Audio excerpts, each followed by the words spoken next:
Engenharia Sem Sapatênis, o podcast semanal da Fundação Apara-Raio, o autodeclarado mais completo escritório de engenharia, arquitetura e urbanismo do universo. Com a margem de erro do Ibope.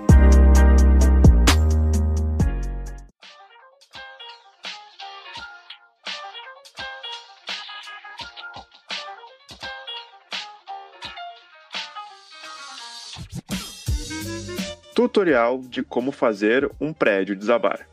Calma, não vou ensinar aqui técnicas de demolição clandestinas ou como fabricar bombas caseiras. Digamos que este podcast pretende ser um tutorial para não ser seguido.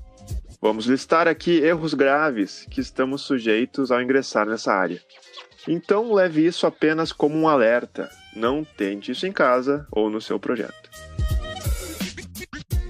E para desabar o prédio hoje, vamos conversar com o nosso engenheiro civil, especialista em estruturas e fundações, Alencar Fardim. Fala galera, tudo certo com vocês? Então tá, vamos falar aqui sobre como desabar um prédio e com certeza hoje a casa vai cair. Abraço. E aqui o arquiteto Cândido, vamos lá?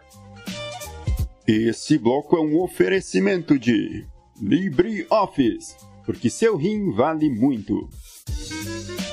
Infelizmente, devido a Isaac Newton e sua lei da gravidade, as coisas caem. E o desabamento dessa estrutura sempre vem seguido de muita repercussão negativa, seja pelos prejuízos ou pelas vítimas. Acaba sendo uma situação que gera um desconforto na população, traz insegurança e fica uma pergunta mal respondida. Exatamente por que motivo o prédio caiu?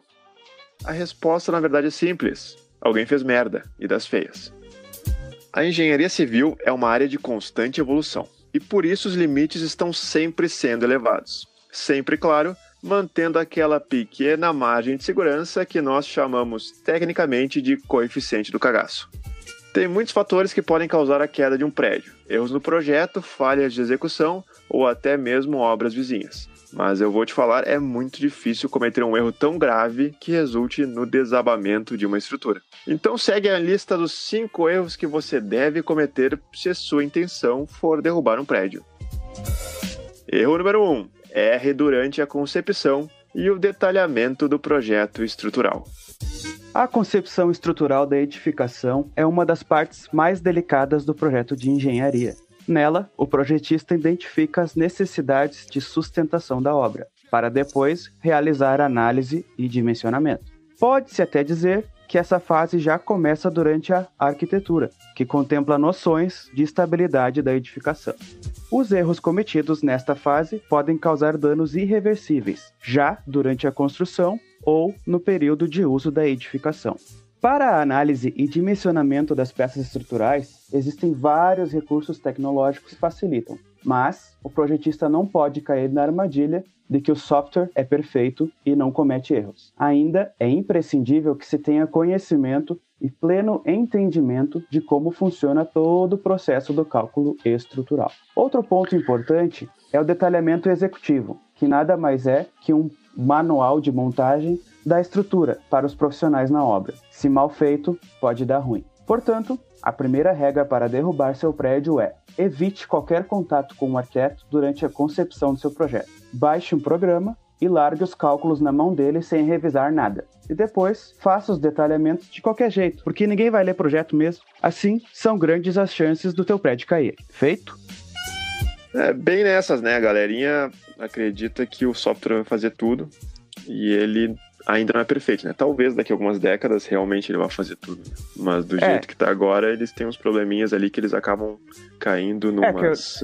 O software nada mais é que uma ferramenta, né? Então, não adianta. O engenheiro ele precisa saber o que está sendo executado, porque um comando errado, uma configuração errada dentro de um software, que é bem complexo, tem muita configuração para se usar, pode levar a um erro aí de cálculo, que geralmente o que vai acontecer, um superdimensionamento, na verdade, a ferramenta ela é para facilitar os cálculos, onde fazendo os cálculos manuais, como era antigamente, você não tinha uma precisão de cálculo tão grande que uma máquina, um computador tem de fazer vários cálculos, várias interações, né, para chegar no modelo mais otimizado de estrutura. com a chegada dos softwares, a gente conseguiu fazer estruturas mais econômicas, onde a gente pode ter uma precisão maior nos cálculos, mas também é mais sensível a erros, onde que se o projetista só sabe mexer no software, mas não domina a técnica do cálculo estrutural em si, pode estar caindo num erro grave aí de subdimensionamento ou superdimensionamento, né? Então é isso. Também existem alguns detalhes, né, que eventualmente o software dá a estrutura como segura e por algum motivo construtivo ali ela não tá, e se a pessoa não souber das deficiências do software, ela pode acreditar que o negócio vai ficar em pé e no final vai dar ruim. Então vamos para a regra número 2. Certifique-se de que a execução da obra ignora completamente as normas técnicas e as orientações do projetista. Bom, a fase de execução é a mais crítica. Nela, os erros podem surgir tanto a partir de falhas dos métodos empregados ou do não atendimento do projeto. Entre outros problemas, por exemplo, depositar materiais sobre lajes que não foram projetadas para isso. Alguns dos problemas principais que requerem mais atenção são métodos construtivos inadequados, confecção de armaduras incompatíveis com o projeto, inconsistência na mistura do traço de concreto, falhas durante a concretagem, tempo de cura do concreto não respeitado, materiais com resistência abaixo do especificado e não seguir orientações específicas de projeto quanto ao escoramento dos elementos após a concretagem. E para você que é preguiçoso, vale ressaltar que não é necessário seguir todas as dicas. Apenas uma dessas já pode ser suficiente para você causar o desabamento da estrutura. A primeira coisa que a gente pode sempre falar é que você contratou alguém para fazer o projeto e daí você não vai usar o projeto que ele projetou, né? Esse talvez seja uma maior incongruência, né? Afinal, se você começa a ignorar as normas do projetista, não tem para que contratar alguém, né? Faz tu mesmo lá, se é para derruba mais barato, pelo menos. É aquela coisa, o projeto sai das mãos de um profissional técnico, o qual vai entregar e depois não vai mais pisar na obra, né? Isso acontece muito. E o projeto vai direto para as mãos de quem vai fazer a execução, e às vezes nessa falta de comunicação, o projeto não é claro, quem tem muita experiência em construção acaba fazendo aquilo que já sabe, e às vezes uma especificação do projetista, né, no projeto não ficou clara, e é seguido um outro método construtivo na obra, uma decisão de obra, até por parte de outro engenheiro, e às vezes não é o adequado, e pode ocasionar um erro muito grave que depois vai se ver, mas o projeto dizia, mas por que não foi executado? Bom, faltou comunicação, né? Mas tu sabe que tem um problema que eu vejo muito nas obras, que é a galera de obra muitas vezes não consegue ler o projeto. Mesmo que ele estiver bem feito, eles não entendem, é como se tivesse mandado em russo para eles. Exatamente, que é um dos problemas que vem com a primeira orientação que a gente deu na lista, né? Que é a questão do detalhamento do projeto estrutural, já conversa aqui também, onde o detalhamento é muito complicado e apenas quem fez ele sabe entender, e não conseguiu deixar claro nem para outras pessoas, que dirá para quem trabalha na obra e... enfim. Sim, mesmo os técnicos que estão lá, às vezes eles se passam porque não entendem o que está desenhado. Às vezes não é que veio errado o projeto, às vezes é que quem está lendo não consegue. O projeto não está claro em si. Eu já cansei de ver projeto onde não era claro e depois tu vê que, na verdade, o papel aceitou, mas na realidade não dá, sabe? O papel aceitou no desenho ali alguma coisa e na realidade não tem como executar aquilo ali. Um detalhe construtivo, alguma coisa assim. E precisaria de uma adequação, né? Mas, enfim, o software, o projeto, o detalhamento, tudo isso aceitou e passou. Mas a realidade não vai aceitar. Na teoria funciona, mas na prática... Exatamente. É que, querendo ou não, também não dá pra falar só mal do pessoal da obra, né? Não, com certeza. Os projetos, eles são feitos em condições ideais, né? Não tem chuva, não tem nada, né? Aí na obra acontece um monte de incomodação, o peão caindo lá de cima, não sei o quê. E aí não é um complô do pessoal da obra contra o pessoal do projeto, mas que acontece sim uma má comunicação. E eu já vi isso acontecer, cara, tu mandar o projeto claro pra pessoa olhar, a pessoa experiente, e ela fazer diferente do que estava o projeto, simplesmente porque estava errado o projeto, porque ela não entendeu o que está desenhado. Exatamente. Ela não sabe ler projeto. Cara, eu até vou contar uma história, talvez nem entre mas é legal.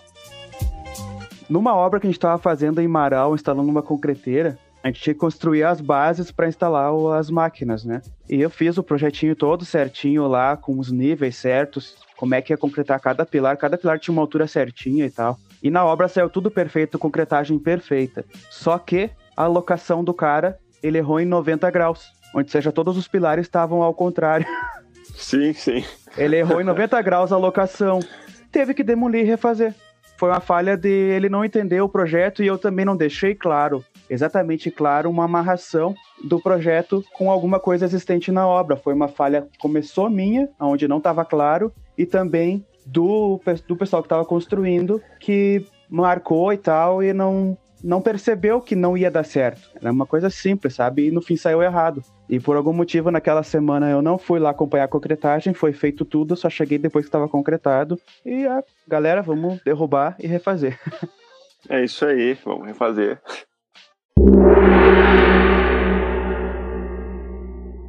Queridos amigos, aqui quem vos fala é o engenheiro Namastê, com sua palavra de calma, fé, alongamento, meditação e principalmente boas vibrações. Já que estamos falando sobre segurança estrutural, não se esqueça de nunca utilizar barras negativas.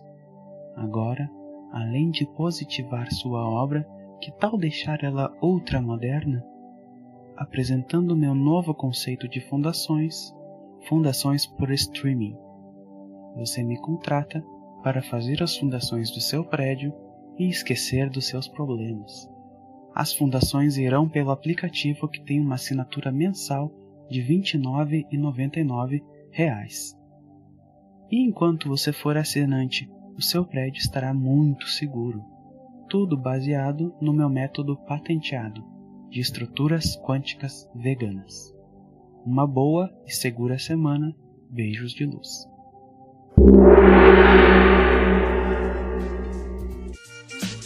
Esse bloco é um oferecimento de Calculadora HP 50G, o modo mais charmoso de se jogar cobrinha. Regra número 3. Projete fundações inadequadas e não realize estudos de composição e resistência do solo. Bom, o sistema de fundações é a base de toda a estrutura. São elas que vão suportar com segurança as cargas provenientes do edifício e transmitir os esforços devidamente para o solo. A escolha inadequada das fundações da edificação pode resultar em recalques da estrutura, que poderá ser levada ao colapso. O projetista deve considerar nessa escolha basicamente a topografia do terreno, o porte da edificação, os carregamentos atuantes, construções vizinhas e as características do solo. Nesse ponto, o solo é a variável que carrega o maior número de incertezas, que mesmo através de ensaios de sondagens não são totalmente eliminadas. Por isso, ignorar essas características pode ser uma grande aposta para quem estiver tentando derrubar o seu primeiro prédio. Sabe que esse negócio de solo é uma coisa engraçada, né? Porque o pessoal nunca dá muita bola, né? O solo é uma coisa que é muito ignorada ainda, o pessoal não entende a importância de tu conhecer o solo, né? São utilizados muitos métodos empíricos, onde tu estima e tal, e não se faz uma sondagem específica e bem detalhada, né? O que a gente mais tem aí faz uma sondagem de SPT que é a mais simples e não te dá tudo que tu precisaria saber para ser exato com relação ao solo.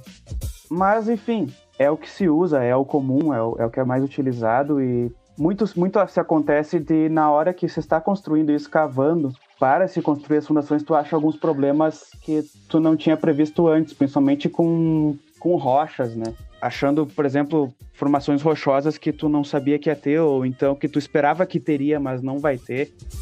Justamente por não conhecer o solo, tu tá gerando alguns problemas graves aí, e tu não conhecer ele é um erro primordial. Então, se a ideia é derrubar, é justamente ignora o solo, faz como tu acha que é melhor. Sabe que teve um caso da Arena Corinthians, que eles projetaram a edificação e quando foram fazer o orçamento, eles não consideraram o fato que tinha passando uma tubulação de gás embaixo do prédio, embaixo do estádio. E aí eles tiveram que desviar e custou 60 milhões. Era uma tubulação, era um gasoduto, na verdade, não era uma tubulaçãozinha. Sim. E aí, não sei se eles não sabiam o solo ou ignoraram. Sei que, 60 milhões era 6% do orçamento do estádio, né? Eu lembro que caiu uma máquina lá, né? Que na verdade a fundação para instalar a máquina não levou em consideração algumas coisas sobre o solo e tal, e não... A máquina estava mal escorada, então ela caiu, né? Teve alguma coisa assim na Arena Corinthians. Sim, sim. Eles tinham que construir uma estrutura, uma base, só pra colocar aquela máquina que era super pesada. E o solo não aguentou. Não sei se foi por essa questão do gasoduto ou se foi por causa do solo mesmo, mas chegou a cair uma grua lá. Não lembro se era uma grua ou um guindaste, uma coisa assim. E caiu. Ele teve um recalque de um dos lados, caiu, estragou a máquina. Foi um alto custo. Acho que até teve gente que se machucou, se feriu, não me lembro direito, mas enfim, aconteceu. Regra número 4. Nunca faça manutenção periódica na estrutura. Você andaria em um carro com 30 anos de idade que nunca fez sequer uma revisão mecânica? Pois eu andaria. Tu andaria? Se me dissesse isso, eu acho que eu não andaria. Até porque eu acho que é impossível o carro sobreviver tanto tempo sem precisar ir num mecânico. Mas enfim. Ele tava estacionado. Pois é, provavelmente você mora em um local assim e ainda te cobram aluguel pra isso. Eu moro. O pessoal deixa de lado as manutenções preventivas, tornando inevitáveis intervenções de cunho corretivo, geralmente emergencial, para recuperar itens que já estão comprometidos. Entre as patologias que podem ser evitadas com manutenção periódica, destacam-se: corrosão das armaduras, causada pela exposição à poluição, radiação do sol e umidade. Fissuras ou trincas, causadas por variações térmicas, sobrecarga, etc. Perda de seção das armaduras, manchas de ferrugem na superfície do concreto, infiltrações, entre outros. A correção de pequenos problemas tende a evitar patologias mais graves, que exigirão reforço estrutural, ou mesmo a demolição da edificação. Portanto, a dica aqui é dar tempo ao tempo, e deixar que a depreciação natural da estrutura faça o trabalho por você. É isso aí. Isso é uma coisa que o pessoal não se dá conta, mas o carro é o melhor exemplo, né? Eles acham que o prédio vai durar para sempre e o carro não. Então o carro eles fazem a manutenção e o prédio eles deixam a Deus dará. O carro, se tu não fizer, daqui a pouco ele não anda, começa a dar defeito e tal, né? E um prédio também, ele começa a dar infiltração, tu começa a ter que pintar as paredes, tu começa a ver coisas e tu só reclama que tá com problema, mas na verdade a manutenção periódica de toda a estrutura não é feita, é inevitável que comece a aparecer alguns problemas, né? Lembrando que o prédio também não é feito para durar para sempre, né? Isso é uma coisa que o pessoal não se dá conta. Ele é feito para durar entre 50 e 75 anos. E é uma coisa engraçada, porque o carro ele vai depreciando, né? O prédio também, mas não tanto assim. Se tu comprar um prédio com 50 anos de idade, ele não tá proporcional à vida útil dele agora, né? Então é uma coisa que o pessoal vai com o tempo vai começar a se dar conta que tu comprar um prédio muito velho, eu acho legal, porque eles são maiores, são mais espaçosos, né? Mas é tipo comprar um Galaxy, sabe? O Galaxy também é mais espaçoso, mas é uma banheira. A manutenção periódica ela vai dando uma sobrevida, digamos assim, né? Tu tem lá o prédio novo com toda a sua capacidade, a estrutura toda 100%, mas ela vai depreciando. Tu faz a manutenção periódica, tu dá mais uma sobrevida, mas ela não vai ser eterna, né?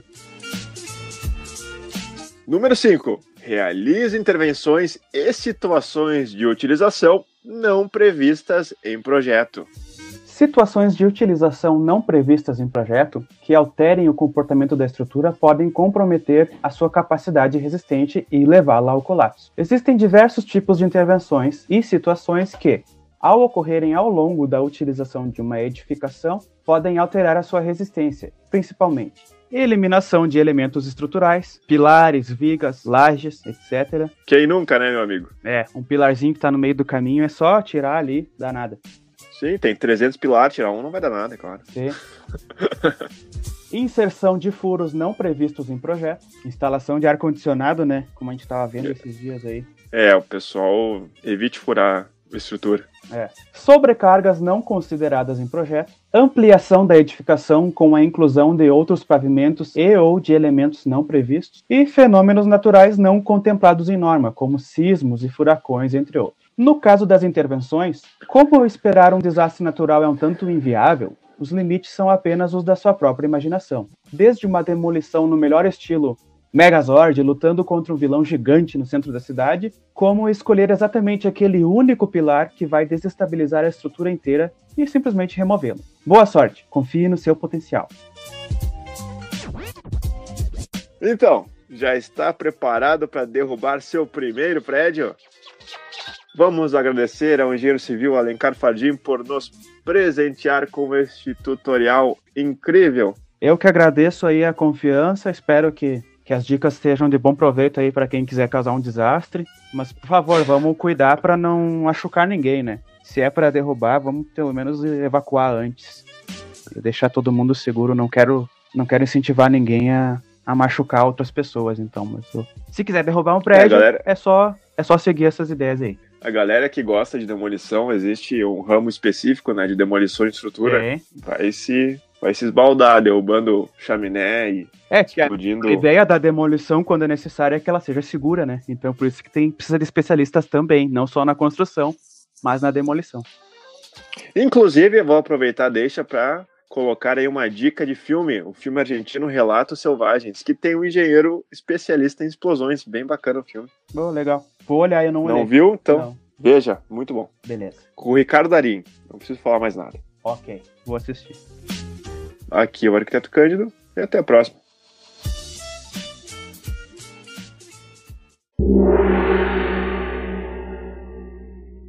O pessoal deixa de lado as manutenções. Porra, cara. Vou ficar 3 horas aqui. Tá tudo aí que eu... Falta só 2. Ai, valeu. Beleza, agora o Matheus tá fora aí. Vamos tentar terminar.